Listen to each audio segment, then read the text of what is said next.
नमस्कार, चूल्हे सलाम सारे कॉकरोचों को, cockroach in chief, all the cockroaches, commanders और जो सब यहाँ पर जमा हैं, आप सभी को मेरा फिर दोबारा लद्दाख के पहाड़ियों से अभिनंदन। दोस्तों, मेरा दिल्ली से गुजरना हुआ एक विदेश यात्रा पर और संयोग से इसी दिन आप लोग फिर दोबारा मिल रहे हैं। मैं पिछली बार 6 जून को आया था और बहुत खुशी हुई आप सभी से मिलकर, जो कि और भी बड़े संख्या में आए हैं यहाँ पर।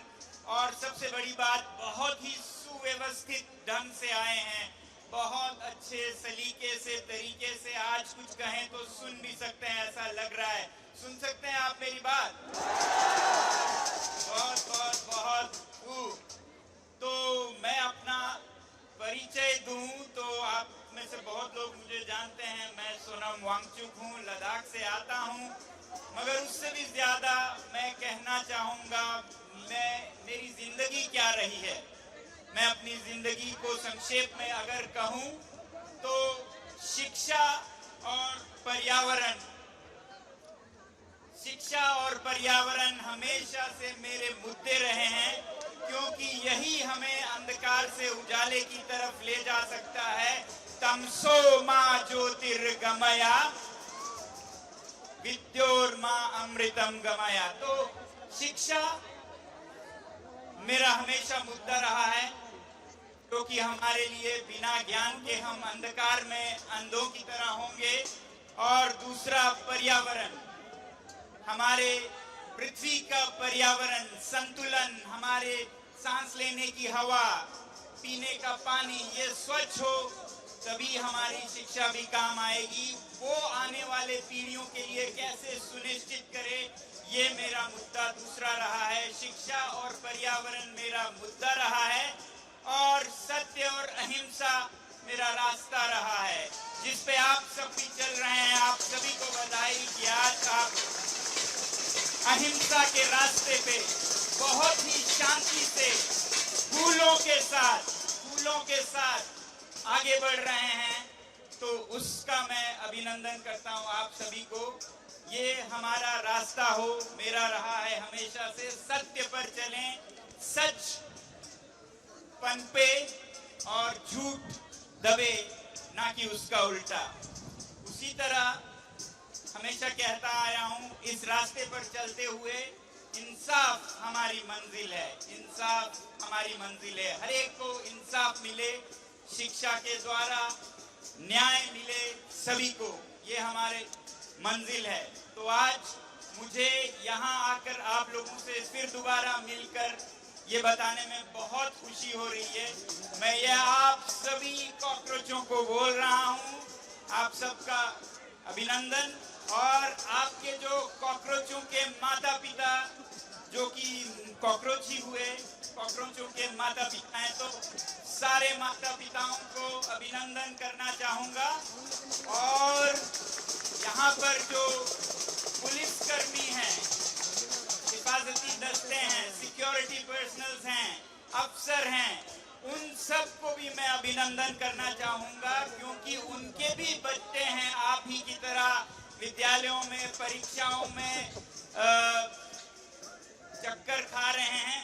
तो उनकी भी हमदर्दी हमारे साथ है। तो मैं उन सभी को अभिनंदन करना चाहूँगा जो यहाँ पर हमारे सुरक्षा के लिए आए हैं। फिर दोबारा अभिनंदन सबका।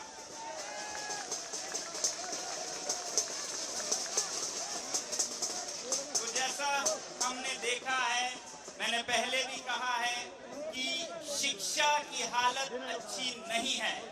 हम यहाँ पर आज जो हमें मुद्दा दिख रहा है वो है परीक्षाओं का। जिस तरह से सालों के मेहनत के बाद, 12 वर्ष के मेहनत के बाद, तपस्या के बाद एक परीक्षा होती है, उसमें भी अगर बेईमानी हो, धांधली हो, सच की विजय नहीं हो, असत्य की विजय हो, तो फिर कोई विद्यार्थी करे तो क्या करे। जब वो अपनी तपस्या का फल लेने आता है। तो ये आपका आज का मुद्दा है, मगर मैं हमेशा कहता हूं कि इसके पीछे भी जरूर देखें। ये तो सिर्फ पैमाना है, ये तो सिर्फ एक मापदंड है जिसमें कमी है, मगर जिसे मापा जा रहा है उसमें और ज्यादा कमी है। पूरे शिक्षा प्रणाली को सुधारने की जरूरत है। और दूसरी बात मैं ये कहता हूं कि सबसे मेरी रिक्वेस्ट है सोनम सर, आपसे कुछ बात करना चाहते हैं प्लीज। पानी सबको मिलेगा, प्लीज सोनम सर की बात सुन लीजिए पहले। पानी सबको मिलेगा, हवा भी मिलेगा, अगर आज से हम पर्यावरण की खिदमत करें, उसका ख्याल रखें। नहीं तो इसी तरह हम पानी के लिए तरसेंगे और सबको मिलेगा, सबको मिलेगा। तो हम कह रहे थे कि शिक्षा में हो क्या रहा है इस पर हमारा ध्यान नहीं जाता है। हम तो सिर्फ ये देखते हैं कि दूध को मापते कैसे हैं, लीटर में मापते हैं कि ग्राम्स में मापते हैं। उसमें उतार चढ़ाव ऊपर नीचे हो, उसके लिए हमें इतना चिल्लाना, इतना मेहनत करना पड़ रहा है। अब कोई हमें बताए कि वो दूध ही पानी में मिला है या पानी में दूध मिला है, यानी कि प्रणाली ही गड़बड़ है, तो हमें कितना दुख होगा। तो इसलिए ये तो टिप ऑफ द आइसबर्ग है जो हमें दिखता है। ये परीक्षाएं, जो शिक्षा की प्रणाली है, उसी में बहुत बेहतरी लाने की जरूरत है। मैं सराहना चाहूंगा कि भारत में अच्छी शिक्षा नीति आई है और उसका धन्यवाद भी करना चाहूंगा, मगर उसका अमल, उसका जो व्यावहारिक जमीन पे उतारना है, उसमें बहुत कमियां हैं। तो उसके लिए हमें आवाज उठानी होगी कि शिक्षा की प्रणाली को भी सुधारा जाए। अब थोड़ी देर के लिए सोच लीजिए, प्रणाली भी सुधर गया और परीक्षाएं भी ठीक हो गई, तो क्या आगे जाकर आपकी जिंदगी बहुत खुशहाल या गर्व का होने वाला है? क्या आप सर उठाकर चल सकते हैं उस अच्छी शिक्षा में, उस अच्छे परीक्षा में उत्तीर्ण होकर? क्या सर उठा के चल सकते हैं? आप यहाँ पर नीट, जेईई, यूपीएससी की बातें कर रहे हैं, उन परीक्षाओं की। मैं आपको कुछ उदाहरण दूंगा जिससे मुझे बहुत निराशा होती है कि ये परीक्षाएं ठीक भी हों तो ऊपर क्या माहौल अच्छा है, क्या सत्यमेव जयते का माहौल है या नहीं हमारे देश में, वो भी देख लीजिए। उसे भी सुधारने की जरूरत है, वरना परीक्षाओं में आप निकलेंगे आसमान से गिरे खजूर पे अटकेंगे।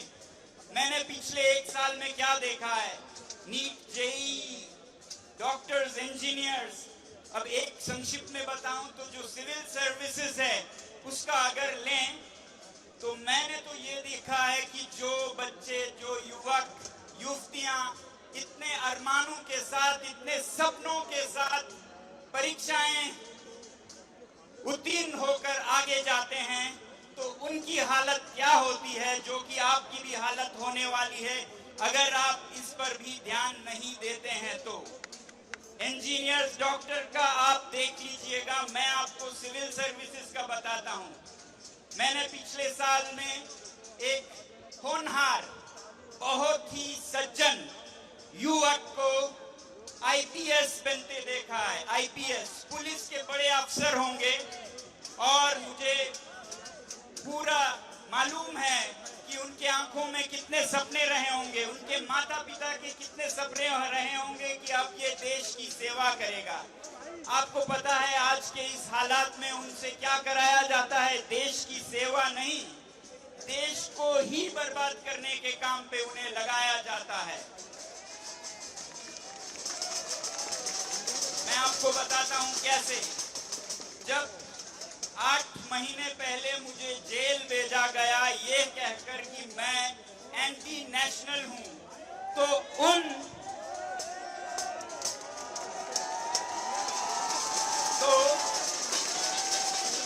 धन्यवाद, मगर हमें मेरे इस उदाहरण पे नहीं जाना है, आपको रास्ता साफ करना है ताकि ऐसा आपके साथ भी नहीं हो।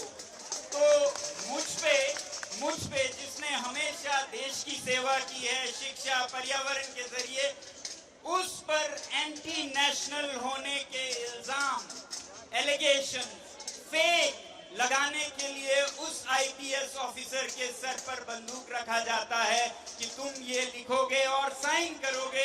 ऐसे झूठ पर आपको साइन करने का वक्त आ सकता है, जबकि आपने देश की सेवा करनी थी, आप देश को ही तोड़ने में लगा दिए जाते हो। ये आगे होता है। वैसे ही मैंने देखा है आईएएस, जिसे इतना प्रतिष्ठित मानते हैं, जिसे पाने के बाद कितने सपने देखते हैं हमारे युवक युवतियां, आप लोगों के भी सपने होंगे, मगर आगे जब वो सर्विस में जाते हैं तो वो जो गिरफ्तारी का वारंट था या डिटेंशन ऑर्डर था मेरा, जिसमें मनगढ़ंत बातें कही गई थी कि ये पाकिस्तान से, ये चीन से इसने दंगे उकसाए, जिनका किसी को भी भरोसा नहीं है, विश्वास नहीं है, ये सच है, मगर उस पर साइन एक आईएएस ऑफिसर से करवाया जाता है। आप समझ रहे हैं, ये आगे आपका भविष्य है। अगर देश में सत्यमेव जयते नहीं हो, अगर देश में यही हालत रही, तो आप परीक्षाओं से पार कर ले भी तो ऐसे डॉक्टर बनेंगे जो फर्जी सर्टिफिकेट देंगे, किसी को क्रिमिनल बनाने का, किसी को क्या दवा दिलवाएंगे, आपसे कोई भरोसा नहीं है। वैसे ही इंजीनियर्स जो किसी भी चीज को कुछ भी फर्जी सर्टिफिकेट देते फिरेंगे, वैसे ही आप आईपीएस आईएएस बने भी तो अगर सफाई नहीं हो, ट्रांसपेरेंसी नहीं हो, ट्रस्ट नहीं हो देश में, तो फिर ऐसे ऑफिसर्स बनेंगे जो निकले तो थे देश की सेवा में, मगर उनको ऐसे कामों में लगा दिया जाता है। अब उनके सामने उनका तनख्वाह, जो कि उनका हक है, उनके सैलरीज वो उनका हक है, उसके लिए उन्हें ईमान बेचने की जरूरत नहीं होनी चाहिए। क्या होनी चाहिए आप बताइए? क्या तनख्वाह के लिए हमें अपना जमीर बेचने की जरूरत होनी चाहिए? बेईमानी करने की जरूरत होनी चाहिए? एक निर्दोष को दोषी घोषित करने की जरूरत होनी चाहिए आपको आपके तनखे के लिए? और दूसरा आता है तनखे के बाद तरक्की। तरक्की यानी कि प्रमोशन। वो प्रमोशन तो आपका अधिकार है कि जितना सेवा करें उतना आप ऊंचा उठें, मगर आपका प्रमोशन तब मिलता है जब किसी को आप देशद्रोही घोषित करके जेल में भेज देते हैं। तो ऐसा क्या आपके प्रमोशन का कारण होना चाहिए? ये मैंने हर जगह देखा, अपना फर्स्ट हैंड एक्सपीरियंस, अपना अनुभव बता रहा हूं। ऐसे आईपीएस ने चार्जेस लिखवाए, ऐसे कमिश्नर ने उस पे साइन किए, फिर मुझे भेजा गया जेल जोधपुर में, जहां पर जेल के जो अफसर थे बहुत ही सज्जन थे, बहुत ही अच्छे थे, मगर उनसे सारे गलत काम करवाए जा रहे थे।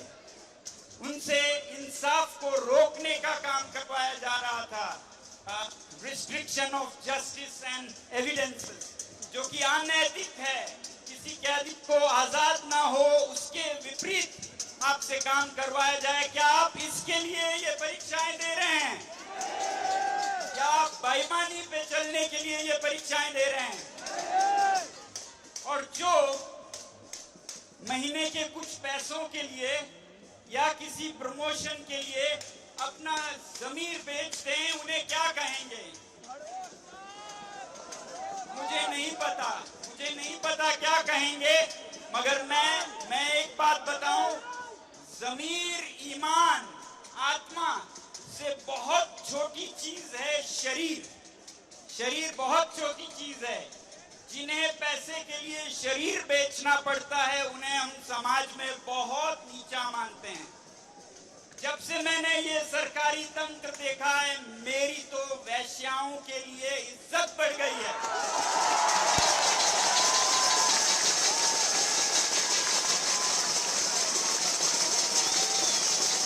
इज्जत बढ़ गई है रेड लाइट एरियाज के वर्कर्स के लिए, क्योंकि वो सिर्फ जिस्म बेचते हैं, मजबूरी में बेचते हैं और किसी का हानि नहीं करते, जितने ये हमारे अफसर एक तनख्वाह के लिए अपनी ईमान, ज़मीर सब बेच देते हैं।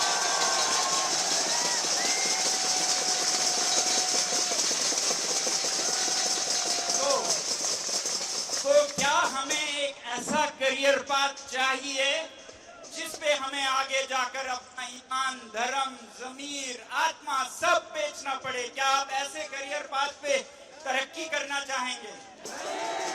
नहीं करना चाहेंगे, नहीं करना चाहेंगे। किसी को भी ऐसा मजबूर नहीं किया जाना चाहिए कि जिस्म बेचने वालों से बहुत बहुत बहुत नीचे गिरे, जिसने आत्मा बेच दी, जमीर बेच दी तनख्वाह के लिए, तरक्की लिए, उनके आगे तो वैश्याएं भी भगवान हैं।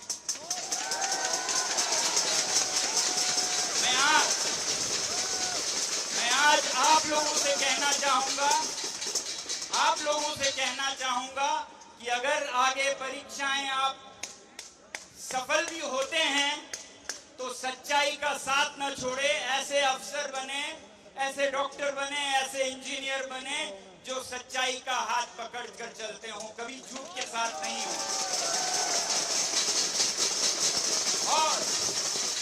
और जो आपसे पहले ऐसे सेवाओं में आ चुके हैं, जिन्होंने वो परीक्षाएं जो आपका सपना है उन्हें क्लियर कर लिया है, आप पदों पर बैठे हैं, उनसे मैं हाथ जोड़कर विनती करूंगा, आप जमीर ना बेचें, ईमान ना बेचें, चाहे आपकी जान चली जाए।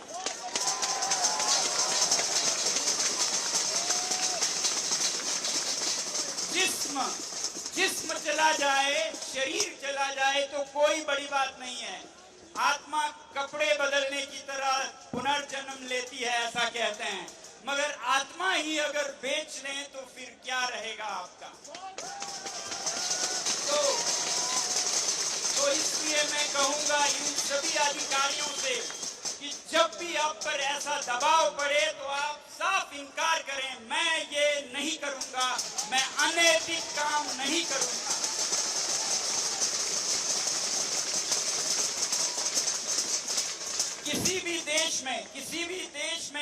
किसी भी अफसर पर अगर ऐसा दबाव आए तो वह अपना ईमान धर्म नहीं बेचता है, वो इस्तीफा दे देता है, मगर अपना ईमान जमीर नहीं बेचता है। ऐसे अधिकारी हमें चाहिए भारत को महान बनाने में।